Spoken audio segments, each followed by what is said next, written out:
On n'est pas là pour construire nos égos, mais pour construire son royaume. L'église, c'est pas Netflix. Ici, tu n'es pas spectateur, tu fais partie du game. Hey, juste une minute avant que la prédication commence. C'est trop cool que tu sois là et que tu écoutes cette prédication. Surtout, n'oublie pas, ça nous aiderait énormément de liker la vidéo, de la commenter pourquoi pas, de t'abonner à la chaîne YouTube et de partager si le Seigneur t'a parlé au travers de cette prédication. Il me reste plus qu'à te dire, ouvre ton cœur et bonne écoute. Salut pour une nouvelle prédication ici à l'église Boom. Et tu sais quoi? On va parler sur bâtir l'église ensemble. Nous sommes convaincus que l'église, c'est pas juste un one-man show. Ça veut dire un homme, une femme qui fait tout le spectacle et tous les autres sont là. Waouh, on regarde, on croit et on sait que c'est un travail collectif. Tu sais quoi? L'église, c'est un chantier. Je ne sais pas si tu aimes le chantier. Chantier veut dire poussière. Chantier veut dire pas toujours agréable. Chantier veut dire c'est pas très propre des fois et c'est exactement ça ce que c'est l'église. L'église est un mouvement permanent. L'église avance. À l'église, on déplace les choses de droite à gauche, de gauche à droite. L'église, c'est des nouvelles personnes. L'église, c'est des péchés qui remontent à la surface. L'église, c'est l'endroit où il y a des guérisons. L'église, c'est l'endroit où il y a des confrontations. L'église, c'est l'endroit où il y a des solutions. L'église, c'est là où Jésus sauve. L'église, c'est un chantier et ensemble, on peut construire l'église de Jésus-Christ. Et nous, on veut parler les prochaines semaines sur construire l'église ensemble. Et j'aimerais partager un verset avec toi, c'est que nous construisons sur Jésus-Christ. La Bible appelle ça qu'il est la pierre angulaire. Donc, je ne sais pas si toi, maintenant, comme moi, tu sais ce que c'est la pierre angulaire. Des fois, on entend ça dans les milieux religieux, dans les milieux chrétiens. On se dit, oui, il est la pierre angulaire. Amen, alléluia. Mais en vérité, c'est quoi une pierre angulaire? En fait, à l'époque, c'était la première pierre qu'on a posée là où toute l'orientation de la maison était construite dessus. Donc pour nous, en tant qu'Église, Jésus est la pierre angulaire. En 1 Corinthiens 3, verset 11, on peut lire « Car personne ne peut poser un autre fondement que celui qui était posé, savoir Jésus-Christ.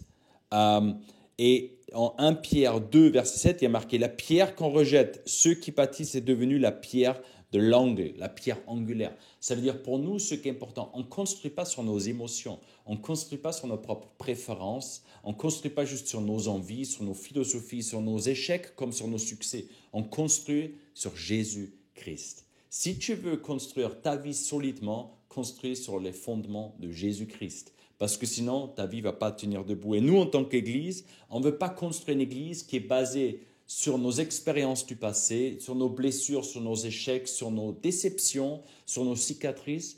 On bâtit sur le fondement qui est Jésus-Christ. Alors, qui est Jésus-Christ? Jésus-Christ est celui qui incarne le Père. Ça veut dire, c'est lui qu'on trouve dans la Bible, c'est lui qui se révèle et il dit à ses disciples, si vous voulez voir le Père, regardez-moi, je suis le reflet du Père. Et sur lui, on veut bâtir, nous, notre Église. Ça veut dire, en fait, on bâtit pas selon nos visions. Chacun de nous, on a des visions différentes. Moi, j'aime plutôt une église intimiste. Moi, j'aime quand c'est la fête. Moi, j'aime quand on fait du soaking dans le Saint-Esprit. Moi, j'aime quand on évangélise tout le temps. Et en fait, chacun de nous a des sensibilités, chacun de nous a des préférences, chacun de nous a des styles préférés et différents. Mais en premier lieu, honnêtement, ce n'est pas ça qui compte. Ce qui compte, c'est qu'on a le bon fondement qui est en Jésus-Christ et qu'on construit comme lui nous le demande dans sa parole. On veut construire sur Jésus-Christ et rien d'autre, sur ses principes, sur ses enseignements, sur ce que la Bible nous enseigne qui ne change jamais. Parce que les modes changent, les tendances changent, la société change, mais ce qui ne change jamais, c'est sa parole et c'est lui-même. Ça veut dire la parole de Dieu est la base de tout ce que nous faisons. Si ce que nous faisons n'est pas basé sur la parole, ça ne sert à pas grand-chose. Et oui, on peut faire plein de choses super, mais ce qu'on veut, c'est qu'on est en accord et basé sur la parole de Dieu et sur ce que lui nous demande de faire. Ça veut dire, on construit avec attention. Christ est la pierre angulaire et on veut construire sur Jésus-Christ, sur ses enseignements, sur ce que lui nous dit et ce que la Bible et le Nouveau Testament nous disent, comment on construit l'Église. Et de deux, c'est nous sommes ouvriers avec Dieu.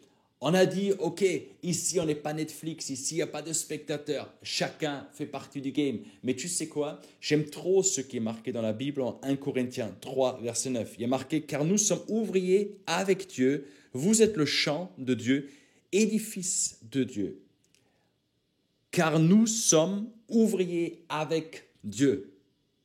Des fois, on peut être dans une tendance quand on se dit, Seigneur, je suis sur mon canapé, je regarde la vidéo YouTube là maintenant, et Seigneur, envoie un réveil, envoie des miracles, fais quelque chose Seigneur, fais le surnaturel. Mais tu sais quoi, toi et moi, on est ouvriers avec Dieu. Donc je sais, quand ça s'écrit là dans la Bible, ça parle premièrement à ceux qui servent Dieu déjà. Ça veut dire ceux qui sont dans le ministère. Mais chacun de nous a quelque part un ministère pour Dieu. Ça veut dire toi et moi, on est co-ouvriers, on est acteurs avec Dieu. Donc oui, on peut prier pour que Dieu fasse le surnaturel. Mais si moi, je ne fais pas tout ce qui est dans mon possible de faire, je rentre dans une passivité et ce n'est pas le plan de Dieu. Le plan de Dieu, c'est que nous sommes ouvriers. Donc, quelle est la différence entre un ouvrier et un étudiant? Un étudiant, il est assis sur un banc dans un amphithéâtre ou à la faculté quelque part et il écoute les enseignements d'un professeur. Et il écoute et il écrit et regarde et c'est de la théorie. Mais en fait, la différence avec un ouvrier, c'est qu'il apprend, oui, peut-être quelques jours, quelques semaines, dans une école spécifique, mais il est déjà sur le chantier. Il est en train d'apprendre sur le tas, en train de faire. Et ce que Dieu il cherche, et ce que la Bible nous dit là, c'est on n'est pas des étudiants de Dieu. Nous sommes des ouvriers avec Dieu. C'est même pas de Dieu, mais avec Dieu. Ça veut dire notre participation est aussi importante que celle de Dieu. Si toi, tu ne participes pas en tant qu'ouvrier avec Dieu, en fait, ça devient compliqué parce que tu deviens passif. Et comment nous, on peut s'attendre que Dieu, il fait tout le surnaturel si nous-mêmes, on ne fait pas ce qu'il nous demande de faire? Quel énorme privilège on a de construire son royaume et son église avec Dieu. Mais au même moment, waouh, ça me rend humble et ça me donne une énorme responsabilité que c'est en fait un chantier collectif. Nous, à Boom, on n'aime pas les tendances de rockstar, one-man show, un homme, une femme de Dieu font tout, c'est nos rockstars et voilà quoi. En fait, non, on construit un chantier collectif. Chacun de nous a un rôle à jouer pour construire l'église de Dieu. Chacun de nous fait partie du puzzle. Chacun de nous fait construction de la tour au Lego, peut-être qu'on construit. Chacun de nous est une pierre dans l'édifice. Chacun de nous est important. Comme c'est marqué dans la Bible, d'un corps, chaque membre du corps est important et c'est vraiment réel. Et j'aimerais que toi, qui es en train de regarder cette vidéo, tu te dis, ok, je fais partie du game entièrement. Je fais partie de la construction. Qu'est-ce que moi je peux faire dans ce chantier collectif? Ce n'est pas un spectacle d'une personne et tous les autres sont là. Waouh! Chacun de nous, toi et moi, on est acteurs et ouvriers avec Dieu et avec les autres autour de nous. Et on construit selon le plan de Dieu. En fait, on ne construit pas selon nos propres idées. Moi, je pense qu'on pourrait faire ça ou ceci. Dieu nous a donné l'intelligence, Dieu nous a donné des idées, Dieu nous a donné de la créativité et tout ça est bien. Mais tout ça doit être quelque part relié à ce que lui nous demande de faire. Ça veut dire que le fondement, comme je disais au début, soit toujours la parole de Dieu. On regarde qu'est-ce que la Bible nous dit et qu'est-ce qu'on peut faire dans notre siècle. Le fondement ne change jamais, les formes changent, les manières changent, mais le fondement ne change jamais.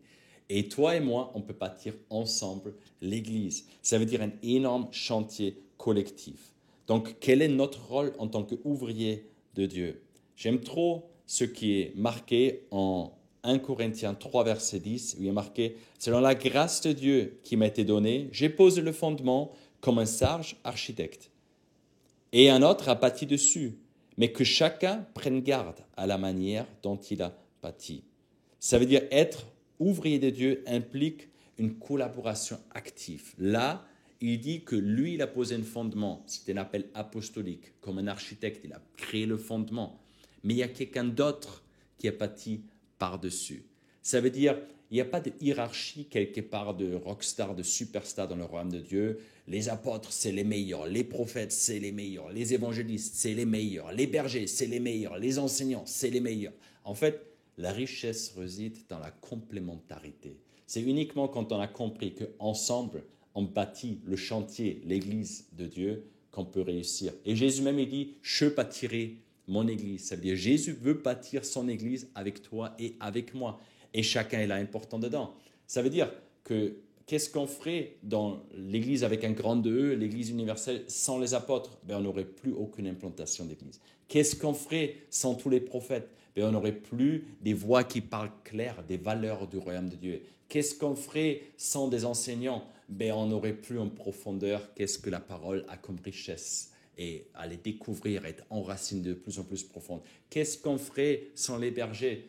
En fait, on serait juste une église qui avance, mais qui prend plus soin des uns et des autres. Mais qu'est-ce que Jésus dit? Il a quitté les 99 pour trouver celui qui est perdu. Bye bye les 99, hello le one. Ça veut dire, il est le bon berger. Et qu'est-ce qu'on ferait sans les évangélistes? On se tournerait autour de nous-mêmes, on devient de plus en plus sacré, saint et profond et tout, mais on aurait perdu la vue sur ceux qui sont loin de Christ, loin de Jésus, loin du salut, et on les oublierait complètement. Ça veut dire, on voit même dans les 5 ministères, il y a une complémentarité qui est là-dedans, une importance absolue pour construire une église en bonne santé. Il y a un équilibre là-dedans. Ça veut dire être ouvrier de Dieu implique, de un, une collaboration active. Ça veut dire Dieu veut collaborer avec toi. Toi, tu peux collaborer avec Dieu pour bâtir son église, pour bâtir notre église, pour bâtir, boum, c'est son église. Ça veut dire, je capte ça, que je ne suis pas juste spectateur, je suis là, je suis fidèle. Non, je suis acteur. Participe activement afin que son église soit construite. Cela change tout parce que le Saint-Esprit veut collaborer avec toi et avec moi pour bâtir son église. De deux, ça me donne une responsabilité personnelle. Ça veut dire, si je sais que Dieu veut co-bâtir avec moi, waouh! De un, c'est un énorme privilège, mais de deux, ça me donne une responsabilité que je veux prendre ma place. En fait, il compte sur moi, il compte sur toi de bâtir son royaume. Je ne peux pas trouver des excuses juste pourquoi ne pas le faire. Je suis ouvrier, ça veut dire je fais partie et je participe à ce chantier énorme qui s'appelle la construction de l'Église. Ça veut dire ça me donne une responsabilité personnelle. Et de trois, une vigilance constante. Alors, je sais que sur le chantier, il faut faire attention où tu marches. Il y a des câbles, il y a des trucs où pour ne pas tomber, etc. Dans la vie chrétienne, à l'Église, c'est exactement la même chose. Il faut être vigilant parce que nous sommes aussi, oui, dans un combat spirituel. Et si nous construisons une œuvre spirituelle, il y a un ennemi qui n'est pas content que nous construisons cela et qui va aussi déchaîner contre nous. Combien de témoignages nous avons des personnes qui étaient passives dans la foi, passives à l'Église, et leur vie était tranquille, une routine tranquille. Le moment où ils ont pris une décision de s'engager avec Dieu et pour Dieu, d'un coup, il y a une opposition qui s'est créée. Et j'aimerais te dire quelque chose, c'est peut-être aussi une bonne signe de te dire, ok, je suis debout, ok, j'avance, et je vois que automatiquement, il faut que je marche avec vigilance parce qu'il y a un combat spirituel qui se mène aussi à côté de moi, derrière moi, devant moi. Mais ce qui est bon, c'est on sait que si Jésus est avec nous, qui pourrait être contre nous? Donc aujourd'hui, nous avons ici plein de personnes qui bâtissent à nos côtés, aux côtés de Dieu, comme nous, aux côtés de Dieu, son Église quelque part. Et j'aimerais t'encourager aujourd'hui. Je ne sais pas si toi, tu es encore dans une position de spectateur, d'analyste, de critiqueur, je ne sais pas, mais j'aimerais t'encourager de permettre peut-être au Saint-Esprit de changer l'attitude et de dire, ok, moi je veux devenir ouvrier sur le chantier. J'aimerais commencer à servir activement. Donc une question toute simple que j'aimerais te poser, comment alors je peux servir? Comment je peux bâtir activement l'Église? Comment? Parce que c'est bien beau que tu me parles là, que c'est important de le faire et que Dieu veut le faire, etc. Mais comment? Alors j'aimerais te donner 4 points simples, très très simples. Le premier, c'est prier. Je pense que chaque Église, notre Église, nous avons besoin de la prière. Pourquoi? Parce que la prière nous connecte avec Dieu, nous rend humbles, que nous avons besoin de lui. L'orgueil n'a pas besoin de la prière parce qu'il dit, moi je gère, nous gérons, nos stratégies, nos méthodes fonctionnent. La prière dit, ok Seigneur, on a besoin de toi. Et même quand je prie, en fait, Dieu m'imprègne de sa vision sur des choses. Des fois, je prie des choses et ce que je demande ne se réalise jamais. Par contre, je entends son cœur et j'aimerais t'encourager. Prie pour l'Église. Ça change ta vision de l'Église. Si tu pries pour des personnes, ta vision de cette personne change. Pourquoi? Parce que le Saint-Esprit te travaille. Et Jésus dit même, bénissez vos ennemis. Pourquoi? Mais parce qu'en fait, il veut changer ta vision et il veut te donner la sienne. Alors la première chose, comment toi, tu peux bâtir l'Église activement, c'est prie pour ton Église. Prie pour les responsables, prie pour tes frères et tes sœurs, prie pour les personnes que tu côtoies, prie pour tes amis à l'église, prie pour ceux qui sont avec toi, prie pour tes pasteurs, prie pour toute l'équipe, prie en fait parce que on est dans un combat spirituel ensemble. Et qu'est-ce que ça fait du bien quand on sait qu'il y a des frères et des sœurs qui prient les uns pour les autres. Donc la première chose, comment toi tu peux bâtir l'église, c'est prier. La deuxième chose, c'est ta parole. Tu peux bâtir ou détruire l'Église avec ta langue. Dans le Nouveau Testament, Jacques le dit très clairement, il dit, il y a un pouvoir extrême dans la langue. Veut dire, avec tes paroles, tu peux bâtir ou construire une personne, bâtir, construire ou déconstruire et détruire une personne. Vous connaissez ça. En fait, la majorité des blessures on subit à cause des mauvaises paroles de la bouche de quelqu'un d'autre. Et des fois, on sous-estime, je pense, le pouvoir de nos propres paroles au sein de l'Église. Des fois, on a oui, c'était bien, oui, ça c'est bien, mais, le fameux mais, et en fait, on remet en question tout. Et j'aimerais t'encourager, si tu veux bâtir l'Église, bâtis-la aussi avec ta langue. Ça veut dire raconte, comme la Bible dit, les bienfaits de Dieu. La Bible nous dit, retenez ce qui est bon, digne de louange, et pas le reste.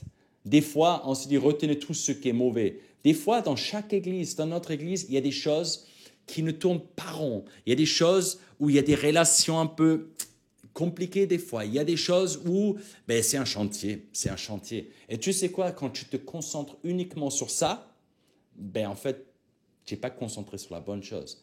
Moi, j'ai des défauts. Pourtant, je suis marié 20 ans cette année. Ma femme, elle a des défauts. Pourtant, on est mariés depuis 20 ans. Si je me concentre uniquement avec ma parole et ma bouche sur les choses qui ne fonctionnent pas dans notre couple, sur les dysfonctionnements, on aurait un vrai problème.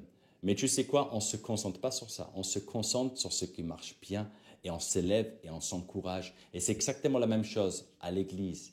Construisons l'église avec nos paroles.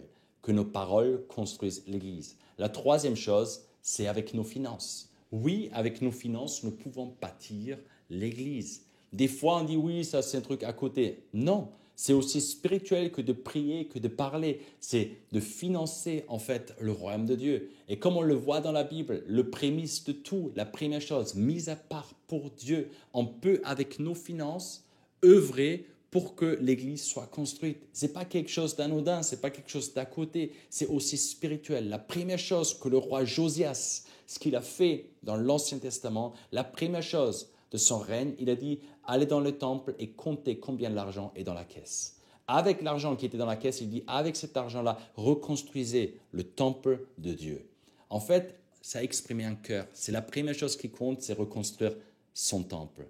La première chose qui compte dans nos vies, c'est construire son église. Il est la première chose. La Bible nous dit, elle est dit très clairement, c'est Jésus qui l'a dit en Matthieu 6, 33, « Cherchez d'abord mon royaume et ma justice et tout le reste vous sera donné. » C'est d'abord Jésus. Avec tes finances, tu peux bâtir et faire une énorme différence dans la construction de l'église. Et j'aimerais t'encourager. Si aujourd'hui, peut-être tu pries pour l'église, peut-être tu parles bien de l'église, mais tu ne donnes pas encore pour l'église, j'aimerais t'encourager. Commence, même avec tes finances, de bâtir activement l'église et l'œuvre qu'on est en train de bâtir avec Dieu ensemble ici. Et la quatrième chose, la dernière chose, c'est de servir activement dans un service, dans un domaine. Tu sais, il n'y a pas que 3 domaines chez nous à l'église. Il n'y a pas que l'accueil, les enfants et la musique, les louanges. Il y a plein de domaines, on a plein de services différents. Et j'aimerais t'encourager, si tu ne sais pas trop quoi faire, teste les différents services. Regarde ce qui te plaît et en testant, peut-être tu découvres là où Dieu te donne des fruits, là où tu te sens épanoui, là où tu trouves que tu portes vraiment des fruits et tu peux construire quelque chose de plus grand que toi-même, de servir activement, de t'engager. Peut-être tu dis oui, mais mon engagement n'est pas trop à l'église. il est dans le monde, il est en semaine. Non, moi je suis convaincu qu'on a tous un double appel. Une fois, comme c'est marqué dans la Bible, d'abord envers vos frères et sœurs en Christ, puis dans le monde. Je crois que chacun de nous a un appel, une fois, de servir sa communauté, ça veut dire son église locale, et de deux, de servir son entourage là où nous sommes. Et j'aimerais t'encourager de regarder comment aujourd'hui, toi, tu sers déjà la communauté, ton petit groupe, dans un service, ton campus, à l'église chez nous, à Boom. Comment tu peux aider à bâtir une église solide et forte qui reflète Christ. Alors ça, c'est 4 points que je voulais te donner, c'est de prier, de regarder avec ta parole, de regarder avec tes finances, de regarder avec ton service, comment tu peux bâtir l'église à nos côtés. On est ensemble ici, non, on n'est pas sur Netflix ici, on n'est pas des spectateurs, chacun de nous fait partie du game et ensemble, avec Christ, on veut bâtir son royaume. J'aimerais prier encore à la fin et je te demande juste de fermer tes yeux et d'ouvrir ton cœur maintenant. Seigneur, je te remercie que tu veux bâtir ton église avec nous. Quel privilège et quel honneur on a de bâtir à tes côtés. Et Seigneur, on ne veut pas rester passif, on veut être actif et on veut prendre pleinement notre part. Seigneur, et t'honorer avec ce que nous sommes et ce que nous savons faire, Seigneur, pour ta gloire. Il ne s'agit pas de nous, il s'agit de toi, Seigneur. Et on veut bâtir pour toi et avec toi. Je te demande maintenant, Saint-Esprit, que tu parles à chacun qui regarde cette vidéo. De quelle manière nous pouvons devenir acteurs dans la construction de ton royaume, de ton Église, au nom de Jésus. Amen.